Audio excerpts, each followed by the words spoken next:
ఉండవల్లి గ్రామంలో వీధుల్లో పార్క్ చేసుకున్న వాహనాల డిక్కీలను పగలగొట్టి కొందరు వ్యక్తులు చోరీలకు పాల్పడ్డారు.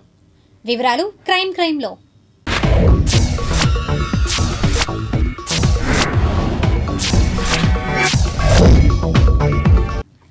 ఉండవల్లి గ్రామంలో కొత్త సంవత్సర వేడుకల నేపథ్యంలో కొందరు దొంగలు చేతివాటం చూపారు. నివాసాల ముందు పార్కింగ్ చేసి ఉన్న వాహనాలే టార్గెట్ గా దొంగతనాలకు పాల్పడిన ఘటనలు జరిగాయి.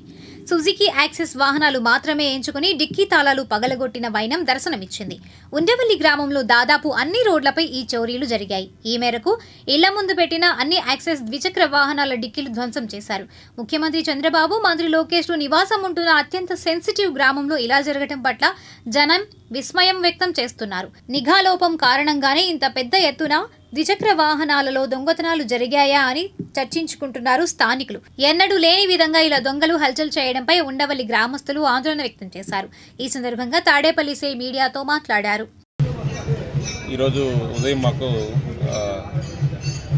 ఉండవల్లి గ్రామంలో ఉండవల్లి కేవ్స్ దగ్గర ఈ రెడ్ల బజార్ నుంచి హరిజనవాడకి వెళ్ళే దారిలో సుమారు ఒక 15 స్కూటీలు డిక్కీలు ఓపెన్ చేసి వాటిలో ఉన్నటువంటి వస్తువులు దొంగిలించడం కోసం ప్రయత్నించినట్టుగా మాకు రిపోర్ట్ ఇవ్వడం జరిగింది. దాని మీద మేము కేసు నమోదు చేసి ఇమీడియట్గా మా ఎస్ఐ కాజావల్లి గారు, తర్వాత మా తాడేపల్లి పోలీస్ స్టేషన్ 2 టీమ్స్ అన్నీ కూడా ఇక్కడికి వచ్చి వెరిఫై చేయడం జరిగింది.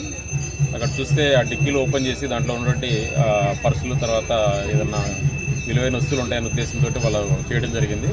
ఆ సీసీ ఫుటేజ్ కూడా పరిశీలించడం జరిగింది. పరిశీలిస్తే అందులో 2 వ్యక్తులు సుమారు అర్ధరాత్రి 2:45 టైంలో వాళ్ళు వచ్చేసి ఓపెన్ చేయడం క్లియర్గా దాని సీసీ ఫుటేజ్ రికార్డ్ అయింది. వారిని ఇమీడియట్గా వాళ్ళ మీద ఎఫ్ఐఆర్ నమోదు చేయడం జరిగింది. వాళ్ళని త్వరగా పట్టుకొని వాళ్ళందరూ కూడా ప్రాపర్టీ రికవర్ చేసి ప్రజలందరూ కూడా ఇవ్వడం జరుగుతుంది. అలాగే గ్రామ ప్రజలందరూ కూడా మా విన్నపం ఏంటంటే, ఇటువంటి రద్దీ ఉన్న ప్రదేశాల్లో ప్రతి ఒక్కరు కూడా సీసీ కెమెరాలు పెట్టుకోవడం ఉత్తమం. అలాగే మా పోలీస్ స్టేషన్ తరఫు నుంచి కూడా మేము ఒక 4 సీసీ కెమెరాలు ఏరియాలో ఈరోజు ఈవినింగ్ కల్లా ఇక్కడ పెట్టడం జరుగుతుంది. అలాగే ఎటువంటి అనుమానిత వ్యక్తులు కానీ, లేకుంటే ఏదన్నా సమస్యాత్మకమైన సందర్భాలు ఏమైనా మీకు ఇమీడియట్గా కనిపించినప్పుడు ఇమీడియట్లీ మాకు 100కి కానీ, లేకుంటే 112కి కానీ, లేకుంటే పోలీస్ స్టేషన్ నెంబర్కి కానీ సమాచారం ఇచ్చి ప్రజలందరూ కూడా ఈ నేరాన్ని, క్రైమ్ని కంట్రోల్ చేసుకోవడానికి సహకరించవలసిందిగా కోరుతున్నాము. అలాగే ఇక నుంచి ఈ వీధిలో కూడా డైలీ మేము పెట్రోలింగ్ చేయడం జరుగుతుంది. ప్రజలందరూ కూడా ఎవరో ఆందోళన చెందవలసిన అవసరం లేదు. నిందితులు ఇమీడియట్గా గుర్తించాం కాబట్టి వాళ్ళని త్వరలోనే అరెస్ట్ చేసి కోర్టు ముందు ఆధారపెడతాం. Thank you.